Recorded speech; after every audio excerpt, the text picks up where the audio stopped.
Hello, everyone, and welcome back to Heretic Happy Hour, a very special bookworm edition where we interview some of our favorite Quoir authors about their books. And this is only the second time we've ever done one of these. Mattie, welcome to our Oh, second episode of Bookworm. So glad to have you woo! here. Oh, thank you for having me. I'm honored. Wait, who was the first? Daryl Epp, he's a poet. Oh, Yeah, okay, all right, is it's yeah. fine. Yeah. No, this is great. It's super exciting. So I'm really excited for people to get to know you, Mattie, and also we want to talk about your amazing book that just came out.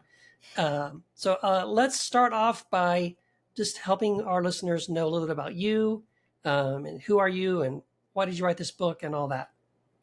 Yeah, so my little spiel is I'm Mattie Jo. I was a pastor's kid and proud purity ring wearer, and I practiced a faith that was very important and very personal to me. I think Hmm. when I speak this to, general audiences, that piece is really important. I think for your audiences, they'll understand, Oh yeah, right? But I think for a lot of secular audiences or whatever, they feel like, oh, maybe if you were religious, you wore a purity ring, it was like forced upon you. For me, that was not my story. yeah. My relationship with Jesus was very important to me. Hmm. Until and it wasn't just part of my identity, it was my entire identity until I moved to New York City at age 22 instead of becoming a wife like I was supposed to. And my entire identity imploded thanks to Tinder and my Jewish roommate. So my all of my secular world experiences were culminating to force me to question my faith, reinvent my sexuality, all Yeah. while living with and working for the uber wealthy. So rich people were sort of this unexpected container for my identity crisis. So it Hmm. was culture shock from every angle. So I decided Yeah. to write about it on the internet, Of obviously. course. And in my first publicly released blog, God and the Gays was the title. Wow. I shared how the queer community was a catalyst for questioning everything I'd been taught about this Jesus guy, Yeah. and thus God, sex, and rich people figuring out faith, fucking, in the 1% was born. Hmm. Since then, my blog has amassed over 10,000 readers. I've been interviewed across multiple Medium platforms. I've been invited by nonprofits, by other authors, Linda K. Klein, Hmm. to participate in storytelling for policy change. And I also wrote, directed, executive produced the proof of concept pilot for the TV series God, Sex, and Rich People that premiered at the Omaha Film Festival in 2021.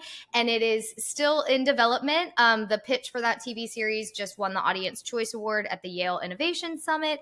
Hmm. But I did take a break from really fully producing or developing that to write this book, as you Yeah. know. Yeah. And so, yeah, I have been working on it since 2020, and it's been quite the journey. Wow. But it came out less than a week ago. It was Yeah. it was on Tuesday of last week, and so I wrote this book as a love letter to people, but women, but like I think a lot of just people in general really Yeah. relate to this. Mhm. Coming out of purity culture who didn't do what they were supposed to, or even if Yeah. they did do what they were supposed to, maybe like having to reckon with it later in life, Yeah. and sort of saying what everyone is thinking.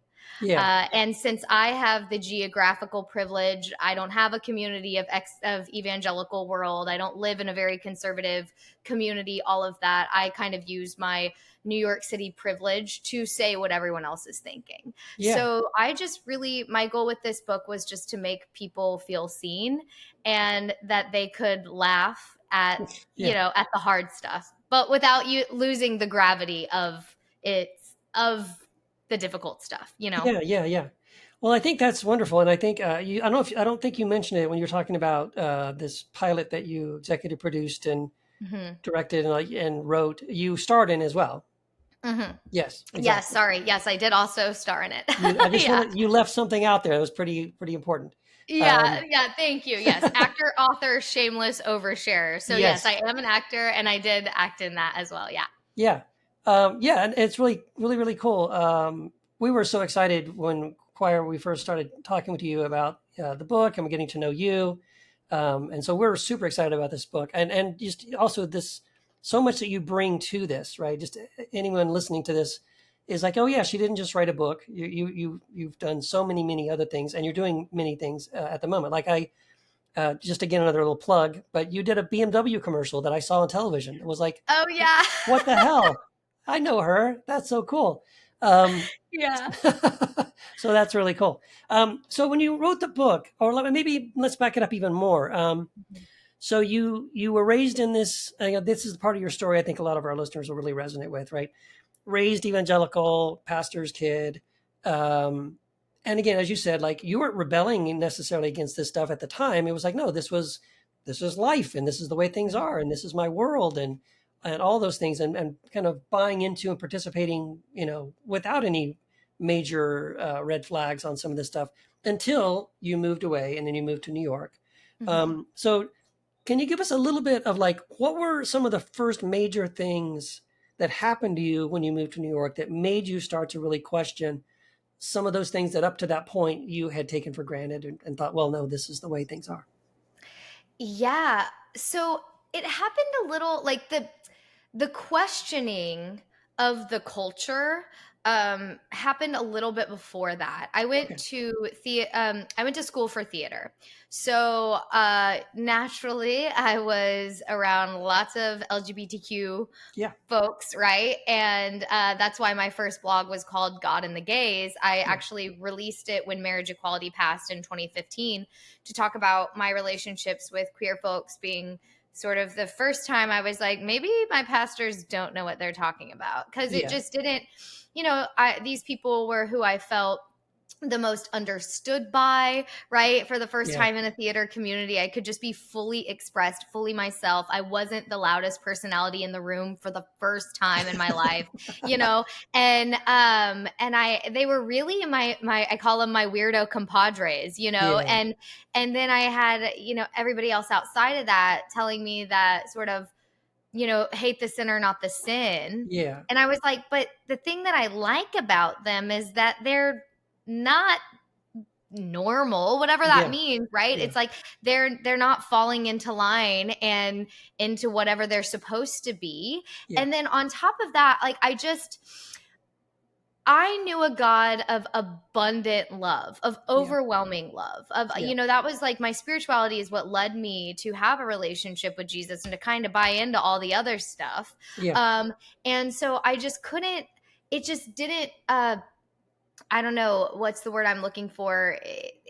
It didn't make sense to me. That's not the right word, but Sure. Yeah. same, right. It didn't make sense to me how like this God of the universe, I say who made like fuzzy caterpillars and Saturn, Yeah. couldn't find it in his galactic making heart to Yeah.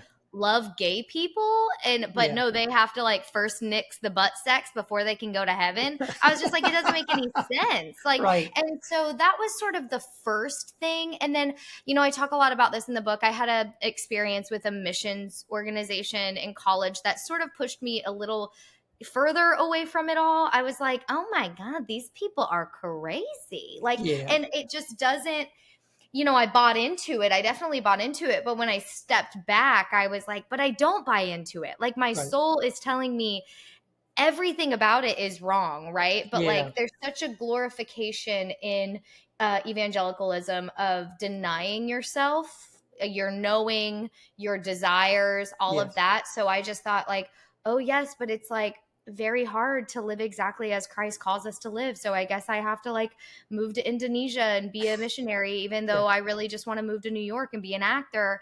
Yeah. And then eventually I came out of that. And then I moved to New York. And I really thought that I would just take everything I already believed and just transfer it directly to New Yeah. York City and my life there. But the things that started, it happened very quickly once I was there. I was Yeah. like, this culture, right? From like swapping testimonies at a coffee shop called the Potter's House, dating dogma Yeah. doesn't translate to New York City. Like Yeah. you can't even say like, the whole culture around you must know if he's marriage material before you even go out with him. How was I supposed to know that in app dating? I didn't even Yeah. meet him until the first date, Yeah. or like most people just weren't super religious. Like Yeah. even if they were, their religion was like they were Jewish, and Hmm. that it was really meaningful to them on a personal level, but not like a relationship with their, I don't know, synagogue or whatever. Yeah. Yeah. Yeah. It was definitely more part of their cultural identity than like a dogmatic identity. Yeah.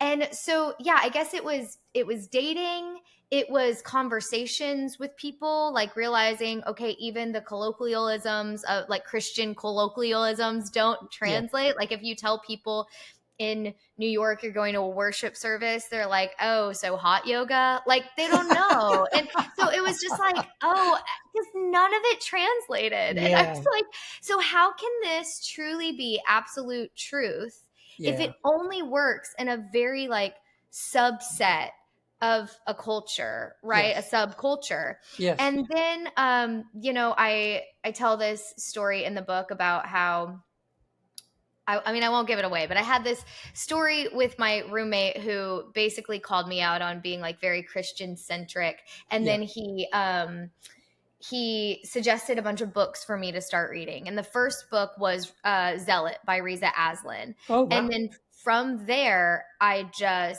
couldn't believe what I was reading. I was like, why has no one ever told me this? In the book, I say it's like being told the best beaches in the world are Panama City Beach, Florida, and then one day you go to Barcelona and you're like, why did they lie to me? Yeah.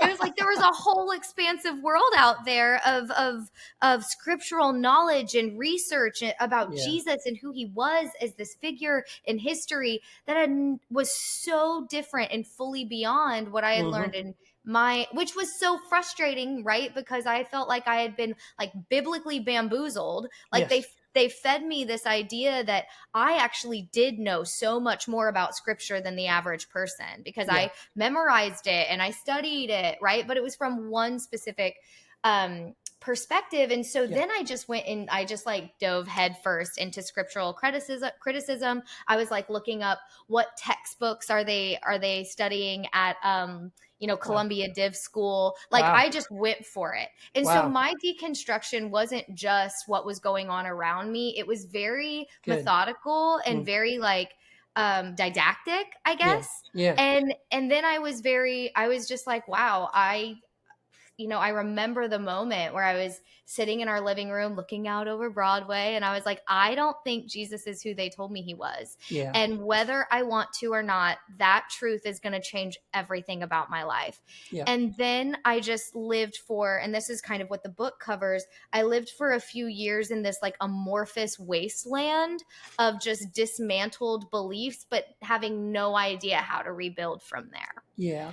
Does that Yeah. answer your question? Oh no, that more than answers my question. And Yeah. I love, thank you though for pointing it out. Like it's not just sort of this cultural shock of like, oh, hey, the things I was taught about gay people or just people who weren't Christian in the world, that it didn't match your experience. And although that is super valid, and I think Mhm. that is a big, it's a big shock to a lot of people when they have those kind of moves like you're talking about. Like big, usually it's you go away to college, and Right. then you realize like, oh wait, all that stuff they told me isn't true. But the theological part of it as well, like that you actually took the time. And I think a lot of people who deconstruct their faith, they do this. Like the story that gets told about people from the outside looking in, right, is, oh, you just want to sin. Yeah. It's like, no, I want the truth. Like Yeah. I want to know that you told me that this is the only way to think about God or to think about Jesus or to think about these Mhm. theologies and doctrines. And then when I suddenly find out, well, there's all these things you didn't tell me. Now I want to know. So I'm going to read those Mhm. people you told me not to read. I'm going to Mhm. listen to those podcasts you told me not to listen to. And I'm going Mhm. to learn for myself that, hey, actually, and this is my big thing, that what I thought that growing up, what I got was a Christian education. What I Mhm. actually experienced was an indoctrination, Right. meaning they only told me what they basically wanted me to know, and they Mhm. conveniently ignored all this other stuff that I Mhm. had to find on my own, right? And then once Mhm. you find that, then it's like, okay, yeah, we need to rethink some things, right? We got to Yeah. decide what's our baseline now. What do I believe about it? And that can be What was that like for you? Because I know for a lot of people, when they go through that stage, that first stage of deconstruction, it can be really painful and scary, and you feel like, Mhm. oh my gosh, I'm losing my identity, who I thought I was, not just who God is or Jesus is, but who am I now? Yeah. Did you go through some of that as well, and then how did you navigate that? Oh, absolutely. I mean, that's the whole story of the book is I was Yeah, like, who am I? yeah, I don't know who I am outside of being a virgin until marriage hmm, and being a Christ follower. You yeah, know, those two things between the purity rings and the follower of Christ and your, Facebook bio, those were so uplifted and yeah, glorified and normalized that I never questioned that I would be anything other than those things, you yeah, know? And there's this concept of like unwavering faith, right? yeah, Which is yeah, so silly. Like, yeah, what?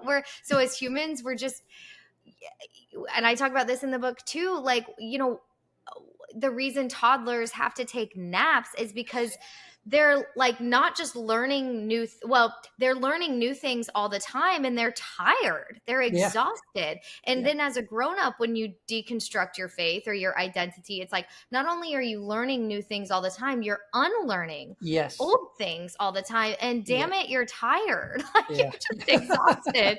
um and yeah, and I could have never foreseen that for yeah, myself. I just always thought I would for sure remain within this identity. And so then when I no longer was following the blueprint for life, I don't know if yeah, that was ever um if scripture was ever presented to you in that way, right? Like, yeah. Oh oh, but yeah, God gave us this blueprint for life. sure. Therefore, we don't have to make mistakes, which is actually just watering down what they really are, which is sin. Yeah, We don't yeah, have to because we have the Bible. We know exactly how we're supposed to act. And it was sort yeah, of like this this presentation of if you just do this, you will get this. Do right. this, get this. Yes, Right. yeah, And I was like, but I've done everything. And I didn't get what you guys told me I was supposed to get, which was a husband, first of all. yeah, Right. Like I was supposed to follow all the rules and then I was supposed to move to New York City and find my husband, which I legitimately thought was going to happen. right. I had never considered a life where I wasn't married by 25. That just Hmm, like wasn't going to happen to me. yeah, Right. yeah. Um, so yeah, I can't even remember, sorry, what your original question No, just well, was.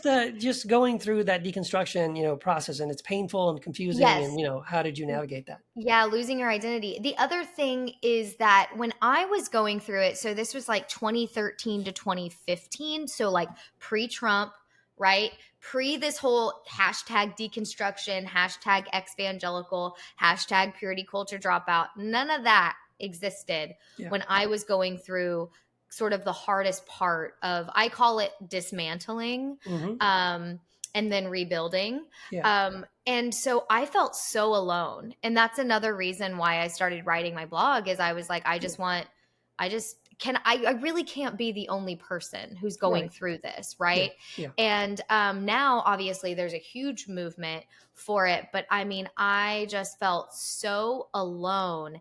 And I felt a lot of shame, obviously, because it seemed like all my friends who were getting married, in my mind, like they had their lives figured out, yeah, right?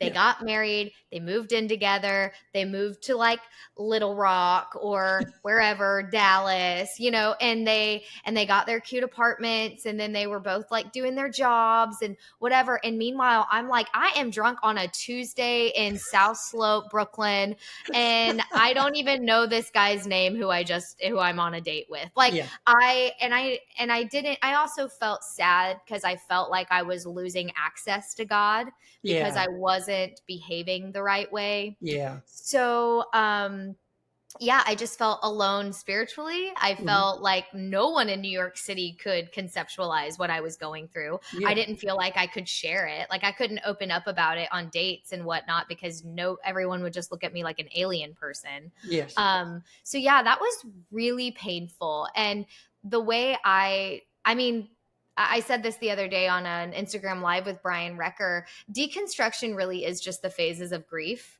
Yeah, And it is. so, Yes. you know, because you're losing something. Yes. And Rachel Held Evan talks about that. Like Yep. people, like losing your identity as a Christian is like experiencing a death. Yeah. So you have to go through those stages. And part of it is anger. And Mm-hmm. so I was angry as Mm-hmm. well, Yeah. and so then that was a fun between being like totally lost, super insecure, afraid God hated me. On Yeah. top of that, I was like going back to these weddings being just like pissed, Yeah. Yeah. like Yeah. you're all just getting married to have sex and I know it, And so it was a mess. I was a mess. Yeah. Yeah. Well, I want to say you don't seem like a mess now. You seem, and Oh, you don't seem like someone who is like living in shame or mhm, guilt mhm, or any of that. So and which is wonderful.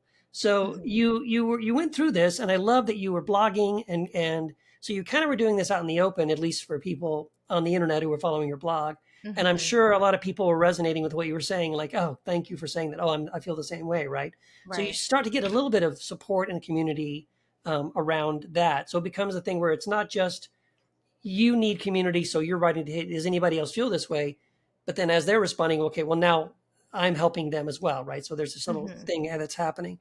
So, and I'm sure you talk about this in the book, but tell us a little bit about how you got from that point to where you are now. Yeah. Well, so I started my first blog released in 2015. So I was only writing for about a year before Donald Trump came on the map. Hmm. Um, and that sort of changed everything, right? Yeah. Lots of people had a falling out with the church when Donald Oh yeah. Trump rose. So and this book only covers like the first chunk of my deconstruction. Like these are Yeah. sort of like the big pillars is what the book covers. Yeah. And then I felt like there's a whole other chapter to my deconstruction, which really goes into my wrestling with purity culture, post sexual assault. And I Yeah. felt like that was just like a whole different book. Yeah. So basically I come to terms with the fact that so I have these rubble years, right, where I've just Yeah. like knocked down a bunch of belief systems but have no idea how to rebuild them.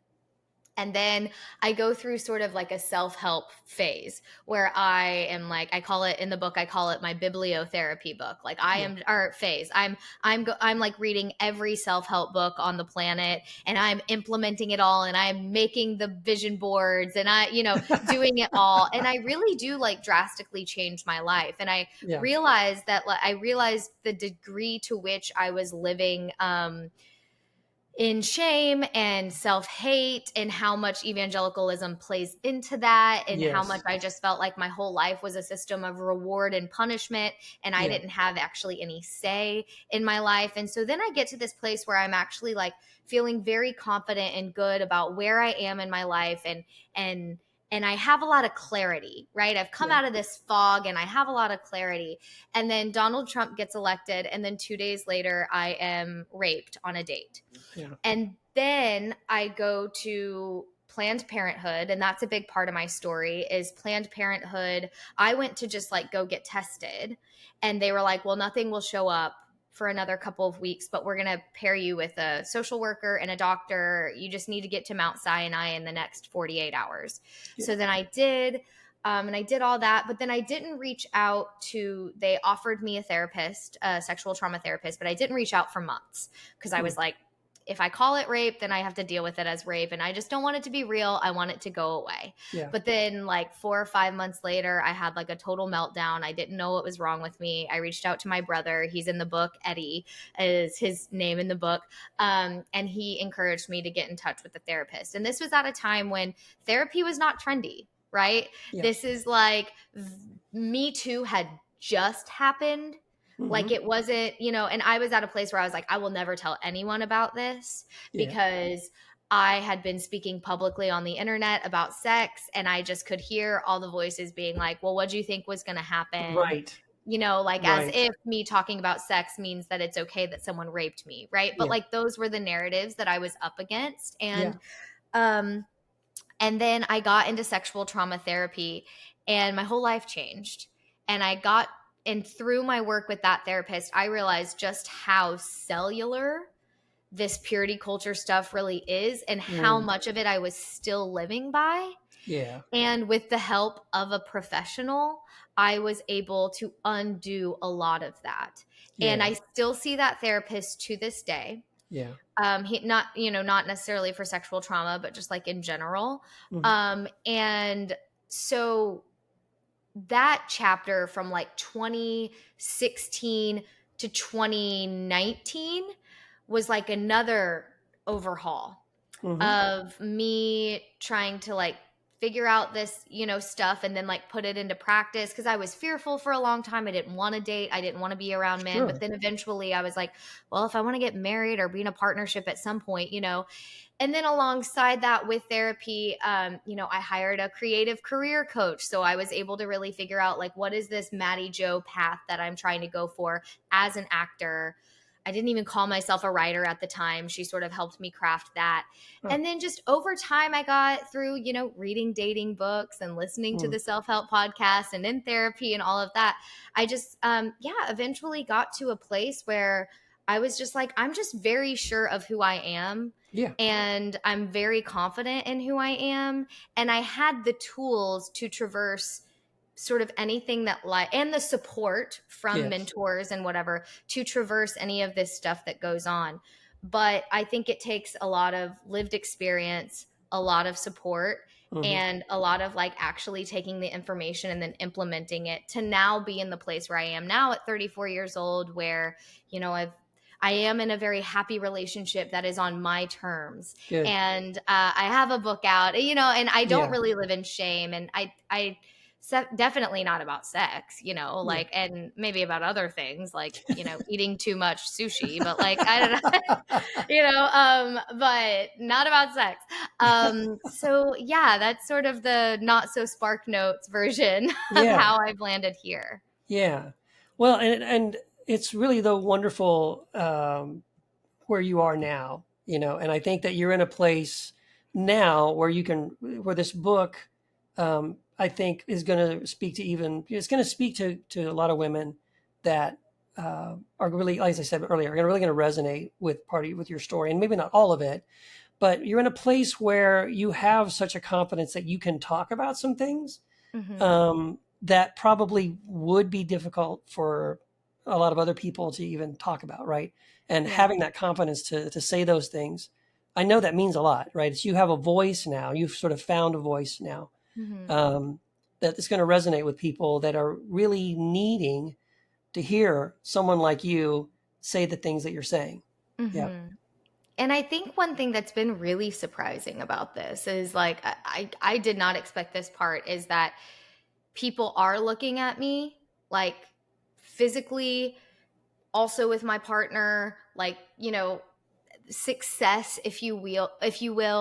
And a lot of people have said to me like, knowing that you're the author of this book gives me hope Mm-hmm. that there is what I want on the other side of this Yeah. confidence, this great relationship. And I don't know, that feels like a lot of pressure. Yeah. But I do believe that, especially I'm very passionate about women who come out of purity culture, like finding partnership on their terms, because Yes. it's so hard. I mean, it's not just purity culture. This stuff bleeds into secular culture for sure. Oh And the yeah. undoing that has to happen, and the like unapologetic confidence and assuredness in yourself that has to happen to just like stay the path of dating, the emotional gymnastics that you have to go through, Yeah. to really know that you are going to find the partnership and the love that you want on your terms. It's tough to untangle when like marriage and don't even want to call it partnership, but marriage and purity culture and evangelicalism it's so much on a pedestal Yes. that then once you do the deconstruction, it's hard for women, I think, to then get to a place where they can still admit to themselves that they want that, Yes. but then get to the nuance and nitty gritty of what does that mean on my terms, Yes. and holding true to like, obviously it's a collaboration, it's a partnership, right? But like holding true to your terms and not just falling into whatever, settling for whatever, Yeah. like I talked to a lot of women. A bunch of women from the Midwest came in for my book launch party, and what they speak to that's really tough in the Midwest when they're dating is that these guys, whether they're aware of it or not, just sort of expect a woman who just takes care of everything and takes care of them like they Yes. are a child. And Yes. then you've got You're the new mom. Yeah. yes, you are the new mom. And they're sort of like blown away by what my partner and I have, Ken, because he doesn't have any of that. Like he just Hmm. isn't like that. He was raised in New Jersey. He was like, that just seems like more work, like for Yeah. me, because now I have to offload all this stuff I've been doing my whole life by Yeah. myself. Like, Yeah. get on to you, like whatever. But yeah, and they're up against, I guess like society hasn't caught up, or desires of individuals in Yeah. terms of like gender haven't caught up to the realities of society, Hmm.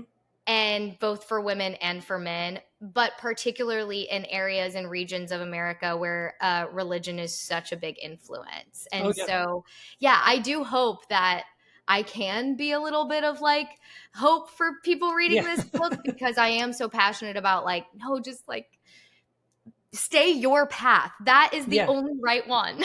Yeah. Yeah. Well, no, it's so like what you're saying. This is what's really, really important. I'm glad we're talking about this because, for women especially, and for women coming out of an evangelical Christian culture, even if you weren't immersed in such a really strong sort of purity culture, it's there usually in the background, even if it's not overt, right? And Totally. and so there are all these expectations, all on women, right? That there might be space for a certain phase of your life, like, okay, you graduated high school, you went away to college, you're studying, you have your major or whatever. You maybe you graduate, you get a job, that's wonderful. But there's still this expectation, right, of women that when you get married, well, now you're a mom Yeah. and you're a wife and Well, and now all your of that life other stuff. begins. Yeah, your life begins, but in reality it kind of ends. Yeah. Right, Yeah. you're going to have to put that other stuff on hold for a while or maybe Hmm. forever. Hmm. Right, and so so I love what you're saying, like on your own terms, and Yeah. that's such an important part of it, that you need, that women have permission to have a different expectation of what Hmm. their life could be, that they could have dreams, have desires, want to go to college, want to have a career, want to be an actor, want to be a writer, whatever, and not feel that, well, but if I want a relationship, I have to pick, right? I got to have one or the other, but I couldn't have both, Yep. right? Yeah, And I was told that, like, yeah, overtly by men that I dated. yeah, You're going to have to choose yeah, between this acting thing and this writing thing. yeah, And it's especially hard when you're not at a place yet where your success is recognized. Like, something I learned with my creative career is a career coach is to celebrate all your wins yes, personally. yes, you So have for to. me, I was like, I don't care if I only have 400 subscribers, which is not impressive to, Yeah, Glennon Doyle has millions, whatever, yeah, but for me, that's really impressive. yes, 400 readers is a lot. yes, And, I would celebrate these wins, but when you're just an actress who lives in a shitty apartment with a blog, right. it's really hard. It's like, well, I don't know. It's hard to believe in yourself, and it's Yes, hard to find people who believe in you. But for me, I just had to stay true to that. Like, okay, well, if you just said that to me, you don't believe in me. You that's don't right. see me. Yes. And so this is over Yeah. And because listen, I had to believe in myself, yeah, yeah. And see, and exactly right. But it wouldn't, almost, I can't even imagine that it would ever translate if it was a man. You know what I mean? If the Right. guy is like, I have a dream, I want to be a writer, I want to be an actor, I want to be a blogger, I want to be an author. And so here I am. I leave home, I'm in New York City Hmm. and I'm fighting for this. Like, I can't imagine anyone being like, yeah, but you only have 1,000 followers. You only have this many people on YouTube. Your Instagram feed is like, you should just give up. Like, no, Hmm. what were you talking about? You wouldn't Yeah. be like, you'd be like, well, keep going, keep trying. Here's some other ideas. Try this, try that. Right. You would get encouragement. And as a Hmm. woman, it's sort of like, Yeah, come on. This is silly. Why are you Well, acting like this is going to become something, right? right. Or something I experienced is just like, and this was for myself and projected onto me, which was just that I was going to marry rich. Yeah. Right? Like if I Yeah, could that's a just great marry. plan. And so that's where I will say probably that example that you give. If that guy's broke, yeah, that's an issue, right? Because Right. that's his gender role, Yeah. is to provide. Yeah. And so if that guy's broke and he's in New York City and he's competing with all these guys on Wall Street who can pay for fancy cocktails, then yeah, he's probably not as appealing That's right. for a certain kind of woman.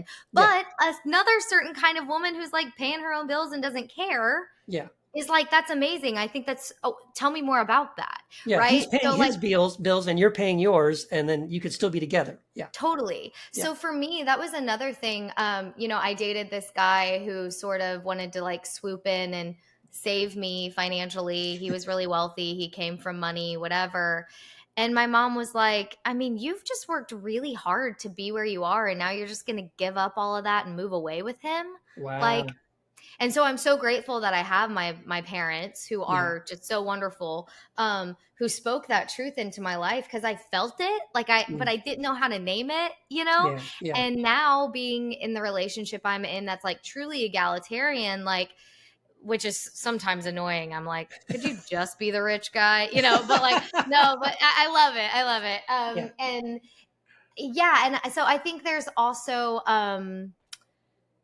I don't know exactly what I'm trying to say other than to just, I guess, really excavate your own. Like, I guess one thing that deconstruction really gave me is the ability to really excavate my beliefs. Yes. And to do that even beyond after you've gotten like past the faith deconstruction, like you got to do that with yourself constantly. Like, Yes. why do I believe this? Why do I believe a guy has to make a certain amount of money to be a good partner? Why do I believe I can't make money from my art and that it's still very valid? Like, where do Yeah. these beliefs come from, kind of things. Feel like I got off on a tangent, but No, not at all. anyway. No. No, no. Well, so you mentioned, and I was going to ask you this. So this is you had mentioned your parents, and I know for a lot, especially for a lot of like pastors' kids, Mhm. when they deconstruct, it doesn't always work out so good. And I have friends. I mean, I don't have that You story, don't say. but I have friends that, especially women, where their father is a pastor or a missionary or something, and when they deconstruct, it's like this constant, never-ending. Like the parents are constantly trying to reconvert her, and Mhm. and go read this Bible verse. Like I haven't read that verse my whole life. Like, oh Right, wow, right. thanks. Like I never read that verse before. Like yes, I know Yes. that, but so for you, I'm just wondering. Like you say, your parents are very supportive. Um, were they always, or and what's it Mhm. like now? And like again, I'm just curious as a pastor's kid, going through all the stuff you went through, and now writing a book about it. Yeah. How is that?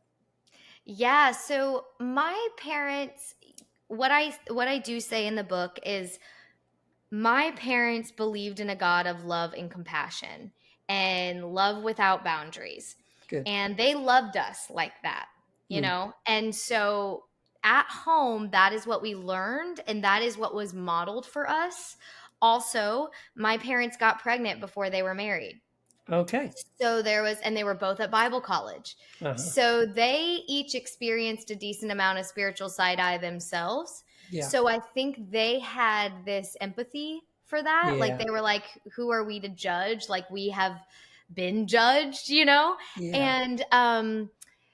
And so ultimately, I think because I learned that God of expansive love and no bounds, is why I deconstructed, Yeah. because I was like, but this doesn't check out. Yeah. And and luckily, so my dad had been in ministry for a very long time. My mom, I come from a long line of pastors' wives that shouldn't have been pastors' wives. Like they were just boat rockers. Yeah. Like my grandmother had a master's degree. Like Wow. that was unheard of then, especially as a pastor's wife. She Oh was yeah. the breadwinner.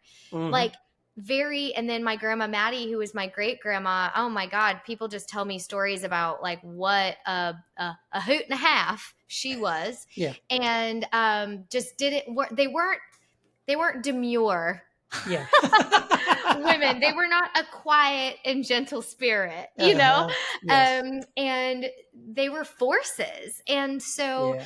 because my mom didn't ever really like church culture, when I started to talk about it publicly, like the hypocrisy, she was like, raise a glass, baby girl. Like, Preach it. Yeah. yeah. Yeah. And then my dad, right around the time I started sharing publicly, had gotten pushed out of our church that we had been at for 15 years. Wow. And he got unjustifiably just like pushed out. And Yeah. so he felt very betrayed, very abandoned by Mhm. people that he had trusted so much of, like himself and like his kids, right? We were raised in that church. Yeah. And so I think that left him in this like a mess of heartbreak and grief. Sure. And then slap 2016 onto it. Yeah. And my parents were like, deuces. Like they just Yeah. didn't want anything to do with it. And they had like a proper breakup with the church. Yeah. And so I am lucky in that my deconstruction sort of coincided with my Yeah. parents. Wow. I also think that when my parents realized like I wasn't going to get married right out of college, my other sister didn't get married right out of college, my brother didn't get married till he was 40, they were like, this purity ring thing is kind of dumb, right? Like we don't expect you to stay a virgin until the rest of your life. Like Yeah. you have things to do, Yeah. right? And Yeah. that maybe don't involve obsessing over getting married and Yeah. just so you can have sex, right? They Yeah. still believed that marriage was the best container for sex because I think they thought that was the best way that you can feel safe, that you can, Sure. but as we got older, they were like, there are other ways for you to feel safe and you can be emotionally ready for it. My Yeah. parents got married at 18 and 19. My mom's like, and she was sexually active before my parents were married. So I think she just didn't want us to do that before we were ready. So Right. then by the time we were adults, they were just kind of like, yeah, obviously you're going to have sex, like you're Yeah. grown people, Yeah. And so I don't know. I think, yeah, the coming out of the church, the 2016 election, combined with like them really living out the values of Christ and not Hmm. the dogma. And Good. then on top of the fact that my mom never wanted to be a pastor's wife to begin with, I tell this story in the book. She gave my dad the ring back when he told her that he was switching from a business major to a biblical studies. She gave him the engagement ring back. Wow. Yeah. Wow. That doesn't mean my mom's like heartless. She just grew up a pastor's kid, so she didn't, and she watched Yeah. her mom do it, and she was like, I don't want any part of it, Yes. Yeah. And Like so to play my parents, piano and teach Sunday school and yes, yeah, she was like, nope, whole no thing. unpaid labor happening here. I have Good. 4 kids and a job because she Yeah. was a teacher. Yeah. So, yeah, so I think that all culminated on top of the fact that like I don't want to say that everyone else's parents are dumb, but my parents are smart. Yeah. And I just feel like if you are dealing with any sort of intellectual who like reads books and Yeah. travels, like Yeah. they're not going to have these beliefs that the evangelical church touts because they're exposed. Like my That's dad right. travels all the time for work. He works in education now. So he's working a lot in, advocacy and, Sure. and equality and equity. And I just think, how can you, if you're reading anything, if you're traveling anywhere in the world, Yeah. like you're just less fearful. Yeah. And so, yeah, I think my father being like kind of a scholar is Mhm. also helpful. Yeah. Excellent. That's Yeah. great. So Yeah. we'll talk a little bit about, because we mentioned this at the beginning, this pilot that you Mhm. produced and directed and wrote and starred in. Like, first of all, who does that? That is like, I don't know anybody who do you just wake up one morning, I'm going to write this thing and I'm going to produce it and direct it and act in it and film it and like Pay put for it out it. there. Yeah. What the hell? So Yeah. that's amazing. Like you did that Yeah. before you wrote the book. Yeah. So tell us a little bit about that.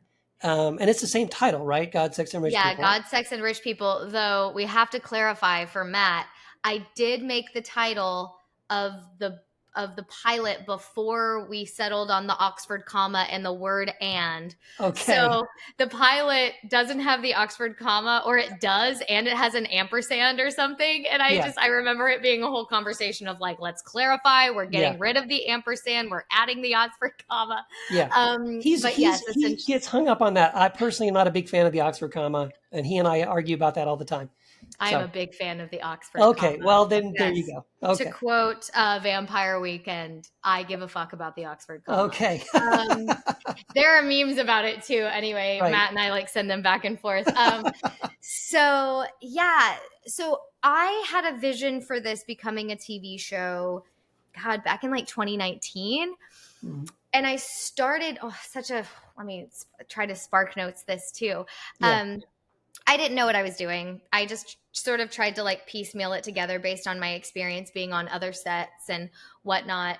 And I wrote a 40-page pilot. And now looking back on that pilot, I'm like, oh my God, what a joke. I didn't know anything about like locations and budget or anything like this. Yeah. So I write this 40-page pilot, and then I get a friend a person that I had worked with on a purity culture film called Over the Threshold, which I can link it. It's actually very good. Okay. Yeah. It was a short film called Over the Threshold about a couple on their wedding night.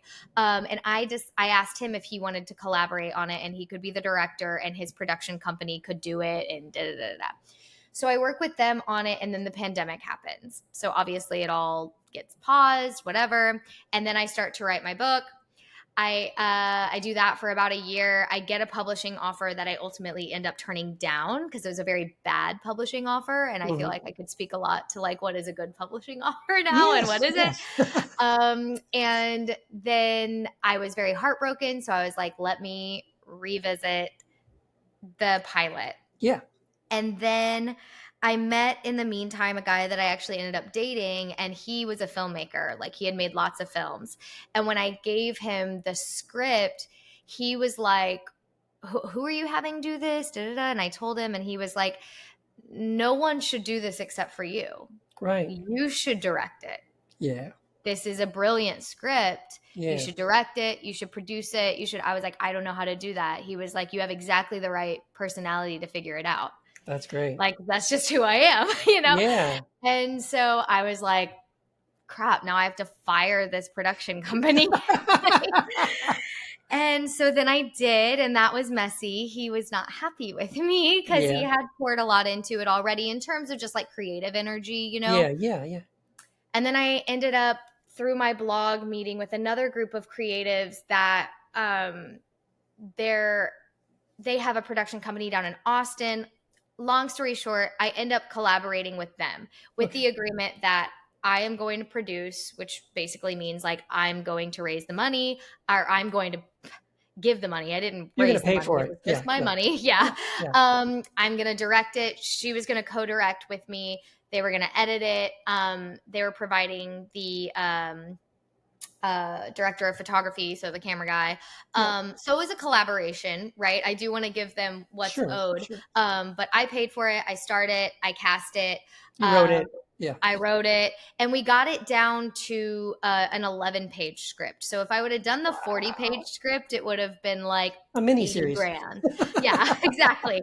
So I was like, let me just call this like the proof of concept. So this is just giving everyone like a taste of what this show would be. Yeah.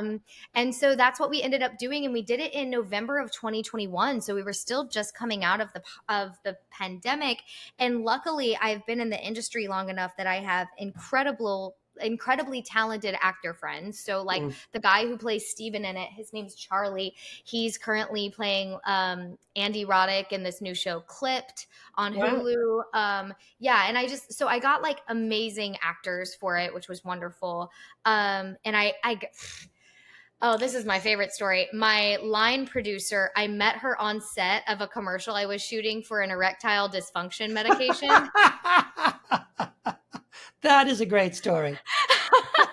I was like, so what's your job? And she told me, and I was like, so I'm looking for someone. Would you be interested? And luckily she was between jobs and was just like excited about the project. So she was Yeah. like, I'll do it for like, $600. She did the whole thing for $600, Wow. which was amazing. And Yeah. her name's Allie. And so I was able to pull together this incredible team, and put together this beautiful piece, which now, so I'm going to make like an announcement about it, but now you can actually watch it. It's on my website. Because I've never released it publicly until this past Friday at my book launch party. We screened it there. That's so So great. yeah, I did raise a little bit of the money. Like I sent just like texts and stuff out to people. Like if you want to, you can Venmo me, but I'm not doing any sort of formal fundraising. So yeah, I put like I was like, what can we do with $15,000? Yeah. And I took money out of my savings, and that's what I poured it into. And because I'm like, I would rather have this thing that I'm so proud of than like a down Yeah. payment on a house, Yeah. And so yeah, and I knew when I was doing it, like I didn't know what it was going to become. When I sent it through the festival circuit, we got really close to getting into Tribeca, but ultimately didn't because we had Oh, already premiered at another festival, which is such a bummer. heartbreak. And Yeah. it was basically like it was dumb. Anyway, but I only got into one festival, and I was like, you know what? It's okay, because this is just one more step. Like this Sure. is going to become something. I don't know Yes. what yet, Hmm. And now with the book, I am getting so much interest for the Hmm. series. People Yeah. are, and I won that Yale Innovation Summit pitch competition. And so now there's like a lot more buzz around it. And so I'm glad that I did that when I Yes. did, because now Yes. I'm like, I have this thing to show people in conjunction with my book. So Yeah, yeah, exactly. Yeah, and that yeah. pitch, by the way, for that Yale thing, I watched your pitch, and oh my gosh, it was awesome. It was so Thank good. you. Yeah, Thank you so much. Yeah, I yeah, worked hard on that. Also had some help from amazing people. So, but yeah, that was stressful, but worth it in the end. yeah. So when you won that, so what does that mean now for the pilot? So you pitched that, you did this thing at the Yale thing, you won it, and what does that Mhm. do for you? Was It basically just, honestly, like it just gives me clout. Like when I Yeah, say to people, I won this thing at Yale, sure, I of won the course. pitch competition, they're like, Yeah, what? Tell me more, right? yeah, Um, and also, it means that I have a pitch. So yes. when I go into meet, networking execs and whatever, I have something ready to go So now yeah, to show anyone them. from Netflix or Hulu is listening. Right, Her pitch exactly. is ready. Yeah, and It's ready to it's already go. won an award. Yes. Um, and and it doesn't mean anything other than it is just one more step. Like I've been in talks with there's a writer out in LA who she's currently working on like Lopez and Lopez, but she's worked on a bunch of different TV shows, and Sure. she's an ex-evangelical, so she's been kind of a mentor to me. Yeah. And so she's been like, I really think what you need next is an agent or a what did she call it? Like a creative producer. I Hmm. can't remember exactly the title, but basically someone who's going to take the project and then like shepherd it into the industry, Yeah. because they're going to know the people who I can like talk to and whatever. Yeah. But sort of organically, it's already happening. I have like at least 4 meetings lined up with Sweet. like potential producers. But what I've learned about the industry is that they're really going to count on me being a novice, and Yes. they're going to take advantage. So Yeah. I am like sitting back knowing that I have a very good product that many people want. That's right. And I am going to wait for the right partnership. Good for you. I'm not just going to give this to just anyone, Good. Yeah. And so, yeah, I don't know exactly what that looks like, but I do know that it will be a TV show at some point. Yeah. I'm also in a creative, through the Yale thing, I got into a creative incubator program through MIT. And Wow. so this MIT program is taking technology innovation, like the model of technology innovation, and applying it to the arts. And Mm. I'm one of their candidates, I guess. Wow. And so they are trying to develop God, Sex, and Rich People. They want to develop it into a one-woman show and then like tour it to Oh my college gosh. campuses and whatnot, and then have talkbacks about purity culture, sexual health, all of that, Wow. all while selling my book. And it just creates more buzz, more Yeah. audience building that ultimately gets me to the TV show, That's right? right. That's Yeah. exactly right. Yeah. Wow. Super exciting, Mattie. I tell you what, Yeah. A I'm lot so going glad. on. Yeah. Well, I'm so glad, fate or God or whatever allowed our paths to cross. Quoir Yes. could not be happier to be your publisher. So Mm. excited to just everything you're doing, and we want to encourage and promote anything you do and everything you do. Oh, The thank book you. is so good, and I just tell us real quick here. Who is this book for primarily? Who is Mhm. the audience for the book? And yeah, anything else you want people to know about the God, Sex, and Rich People? Yeah, I mean, I do want to say really quickly about how I found Quoir because I Okay, do yeah, sure. believe in divine alignment. We'll call it that. Okay, Um, I was, I truly didn't know what I was going to do. I had turned down that publisher. I had yeah, decided I was going to self-publish. Then I did like 4 months of PR and got so much traction that my publicist was like, "You cannot self-publish this. This is better than a self-published book. yeah, Like, you got to get a real publisher." yeah, And so I was like, okay, back to the drawing board. I guess I'm going to start querying agents and doing all of that. And so I did for like 3 months. I was querying agents like relentlessly. And I kept getting so many agents that were interested in my manuscript. And I would send it over and they'd be like, oh, clearly you have a really strong voice. This is a very compelling story, but you don't have enough Instagram followers that's right. and we're not going to be able to sell a memoir if you don't already have an audience. And I'm like, Yeah, isn't this the point of a publisher? But no, it's yeah, not actually. yeah, Publishers are not there any longer to promote your book. They are there yeah, to make it. They make the book, yeah, you write it, they make it and yeah, put it out into the world. But then it's really on the author, yeah, regardless of, I mean, unless you are Michelle Obama, right? yeah, If you're yeah. a celebrity, they're going to pour a whole bunch of PR into your book. Otherwise, it is up to the author to take your advance and pour that into your That's PR. exactly right. By the way, Yeah. that is exactly right. Yeah. And many people don't know that. Hmm. And I only learned that because I have other author friends who have gotten pretty sizable advances. And they have from really big houses like Hachette Hmm. and Random House. And they've gotten no PR. That's right. And so they were like, okay, my next book, I will take my advance and I will put it into a publicist. So anyways, that was really annoying. I was Yeah. like, really? And then they would tell me like, oh, you need to spend the next like 3 years building your audience. I was like, I've spent the last 4 years writing this. I'm not spending Yeah. another 3 years building an audience. Right. So that was really frustrating. And I really didn't know what I was going to do. I was like, how am I going to get this book out into the world? It's already written. I've already done so much with it. I've already told so many people about it because I thought I was going to release it on my own in December of 2023. And then I was at the gym. It was a super cold day, I think in January or February. And I heard an ad for Returning to Eden, Heather Oh yeah. Hamilton's book, Yeah. Return to Eden, Returning to Eden, Returning to Eden. Returning to Eden. And I looked it up. And then I looked Heather up and I was like, she has like no Instagram followers. Like, how did she get this ad on the New Evangelicals, you know? Yeah. So then I reached out to her and we had a very long series of email exchanges about her publishing journey. And then she told me about you guys. And I was Yeah. like, I didn't even know this kind of publisher existed. Yeah. And it was just perfect. I was like, this is the exact perfect publisher for me. Like I didn't even know. And so then that was how you Yeah. guys shepherded the book into the world at a Yeah. time when I was like, how am I gonna get this out into the world? So I do believe in that. And then Yeah. yeah. Yeah, that's wonderful. Yeah, and I do. Yeah, I remember it was an email or something, I think, right, Yeah. that connected us, and like Heather Hamilton told me, blah blah blah. Yeah, Yeah. and so thank you, Heather, because like Yes, I it's know. That's why I'm like, I have her to thank for so much of this. yeah, But then in terms of who the book is for, okay, so I think it's for two audiences. And I wrote it this way purposefully. I think it is for the anyone who grew up in evangelical culture, purity culture, to just feel seen and hmm, for it to help heal them through humor.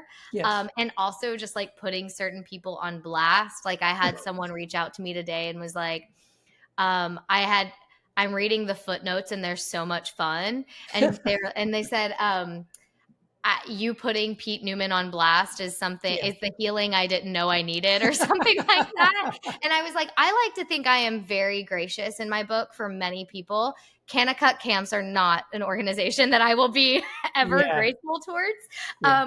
So anyway, so I think it's for anyone who grew up in purity culture to like, and evangelicalism, to feel seen and to like laugh at, but also Yeah. heal through the humor.